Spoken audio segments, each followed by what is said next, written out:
Hi, this is Samantha. Thank you for watching. This video will be one of 3 videos for my nursing series of how I became an RN. This video will be me being a CNA, how I got in, my experience, and if it helped me to become an RN. And a lot of people have their own journey, have their own opinions of how they become an RN. And this one will be mine. So if you are interested, please keep on watching. Before becoming a CNA, I was definitely doing my prerequisites prior to getting into the nursing program. I did my anatomy, I did my micro, I did my physiology, took algebra, statistics, nutrition. So I did all of that. I'm more of a B student, I would say. I did ACE, nutrition, math, Bs. I would say the rest are Bs. Oh, English courses, I received A's in those. And my science courses, anatomy, micro, and physiology, I received B's in them. Very close to receiving A's, but they were really hard, and I took each of the science courses different semesters. So after doing all my prerequisites, I was waiting to get into a nursing program. I applied everywhere, even out of the city that I was in. At the time, I was living in Tracy, and I applied to places in San Jose. Oh, if no one knows where Tracy is, that's in California. So Tracy, California, I tried LA, but couldn't get into that, so I needed to do something. I tried to look more competitive because of how the schools that I was trying to get into, getting into a nursing program is competitive, and it's based on a point system. And on this point system, it had your grades for your prerequisites, your grades for your science courses. If you are a first time student or a first time college student in your family, if you speak another language, what you received on your T-score. So of course everybody that's applying to these programs have like 70, 80 points or higher. I'm sure like I was down at the bottom, which is the reason why it was taking me so long to get into a nursing program, but a lot of schools are different. That's something that you need to like look into. And of course I'm babbling now, and that's a whole nother story of how I got into nursing school. What I did to become a CNA or a certified nursing assistant is I went through my city college to take a program that lasted about 3 months, I would say, and I cannot remember for the life of me of how many days a week I would go, but I remember doing at least 1 lecture and 2 clinicals. So the lecture part was about, I think, 4 hours, 2 to 4 hours, and we would go over material before we would go to clinical, and the clinical would take part another day, and I had the morning shift, so that shift was super busy.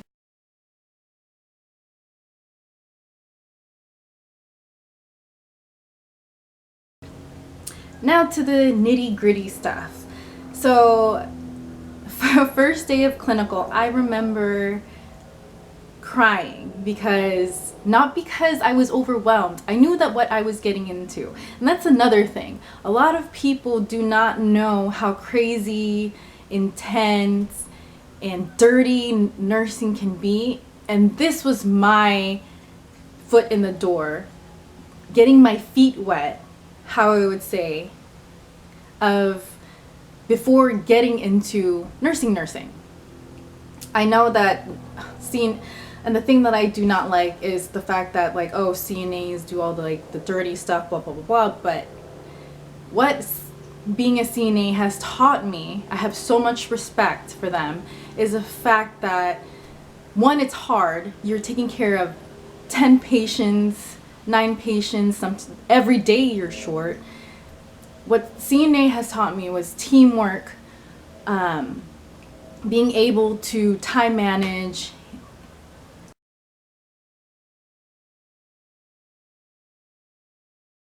and get at least 10 people ready for breakfast.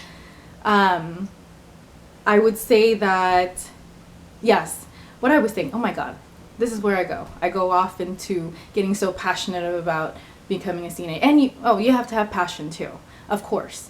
Why else would you get into nursing besides the money? Because if you are getting into nursing for the money, do not do it, please. Being a nurse is putting your whole heart into it. Bottom line, your whole heart. All right, so my first day of clinical as a CNA, I cried because what was going through my mind, when I grew up, I was very close to my grandma and grandpa, and when my grandma, the end stages of her dementia, I saw what it did. And your grandma's there, but she's not. If anyone knows or has a family member that has ever gone through dementia, they're there, but they're not. If that makes any sense. So this patient, she definitely had Alzheimer's dementia. I cannot remember, but I know those usually go hand in hand. Correct me if I'm wrong. I'm sure I'm gonna get something down in the comments saying that like, oh, do you know what the heck you're talking about? To an extent. I do not know everything. I forgot. I am on maternity leave. I'm sorry. I remember her saying that like, oh, where's my keys? I need my keys. And she was in her wheelchair. And another thing that being a CNA has taught me was how to talk to people, how to kind of not necessarily divert them from reality, because it will make them mad. You never know when you're going to get punched or kicked, which in fact I have been spit on, kicked, and punched, and I do not take it personally. It taught me how to divert the conversation to kind of playing around with them or playing with them, to work with them and have them calm down, because you do not know what a dementia or Alzheimer's patient will do. So I remember telling her, oh, let's get your keys, let's go look for them. So I remember that helping the patient find her keys, but then in the middle of everything kind of change it to the subject, because I know it was close to like lunchtime, so we were looking for her keys in the dining room. So tips. That was like the gist of clinical. When I passed past the lab part of becoming a CNA and the lecture part, it was written. I know there was written, and then there was a lab part where you had to demonstrate 2 things, and I remember mine being hand washing, of course, and you would have to pick a card, a random card, and mine ended up being how to don PPE equipment. I knew what I was doing, but I was kind of nervous. So I passed that part. Were there some people that failed? Yeah, I think that there was at least one person who failed and she had to take it over again. So after receiving my certificate as a CNA, my first job was home health. I had about 3 home health agencies that I went through. I remember the first assignment that I took was, I would think it was like a 4-day stay at a patient's home. And luckily it was in the hometown that I was staying in, and I remember it being New Year's Eve and New Year's Day. New Year's Day I went back home. Did I like it? No, I did not. I didn't like staying at someone else's house because I'm a huge germaphobe, and sleeping in someone else's bed sheets that I do not know if they've been like, what kind of bodily fluids are on them. I couldn't, it's hard for me to like not think of that. So I didn't like it. I remember this patient was pretty much total care, and I had left that agency after some stuff that I did not feel like it was safe. The things that they wanted me to do weren't safe. I'll leave it at that. So after 3 agencies that I went through for home health, I actually went into a skilled nursing facility. It was hard. I loved it because the team that I was on, I started off as doing not the day shift. I ended with the day shift. I started I started the afternoon shift, which they called PM, because there's AM, which is from like 6:30 to 3 o'clock, and then day or PM shift would be about 2:30, because you would have to give report to each other, 2:30 to 10 at night. And then there's like knock shift, which I do not like doing. So I did the PM shift. I loved it. It was fast. We had dinner, and then that was it. And then I switched over to morning shift, which you would have to get your patients up for breakfast, and then, well, if you had a really good CNA that would during knock shift, that would get some of your patients up. That helped a little bit.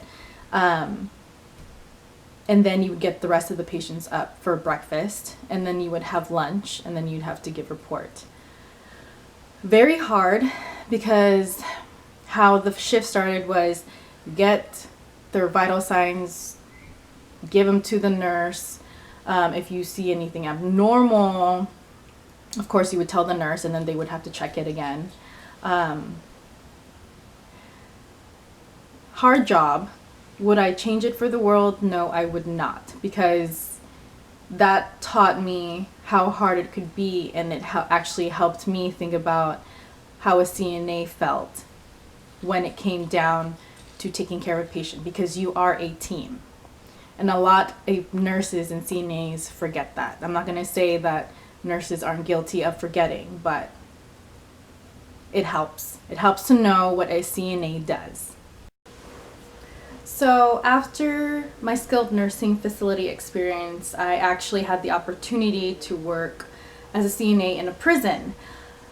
Did I know what I was getting into? No, I did not, because I went through an agency that was stationed in Florida, and they're like, oh, we have an opportunity, it's a state job, are you willing to do it? And I was like, yeah, why not? And so I went to orientation, and it's a new prison around where I live, and they when it was an officer giving us the orientation, I was just like, oh, this is a prison? I know, so naive, but I loved it. I loved being in that type of environment, because you are working with mental patients, and I was used to working with mental patients, except these patients were locked up, and the patients that I'm used to having weren't locked up. So it was a different world. I did a lot of suicide watches, and I worked knock shift. It was a very hard shift for me. It was a very hard shift for my body. It was a very hard shift for my mental state, but it was a very good experience, and I wouldn't change it for the world. So yeah, that concludes my experience as a CNA. Some questions that I would usually get: why did I choose to become a CNA? I chose to become a CNA to see what I was getting into.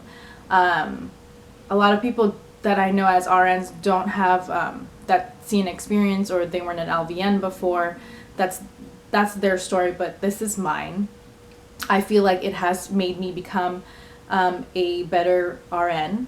I wouldn't say that you would have to have those experiences to be a better RN, because I know a lot of great nurses that do not have their LVN or CNA, and I love working with them.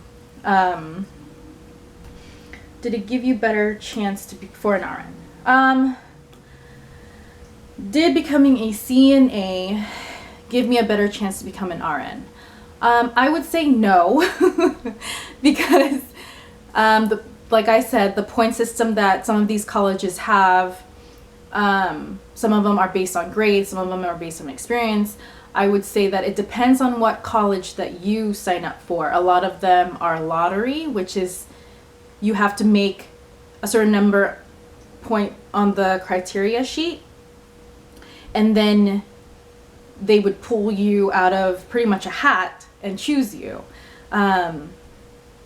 I didn't get into any of those schools. I would get this close. Say, a lot of the letters I would receive were, you qualify, but you weren't chosen. I received a lot of letters like that.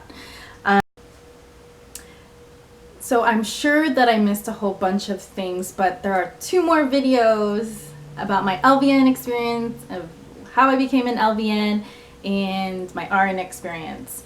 Thank you for watching, and I hope that you stick with me. Thank you. Bye.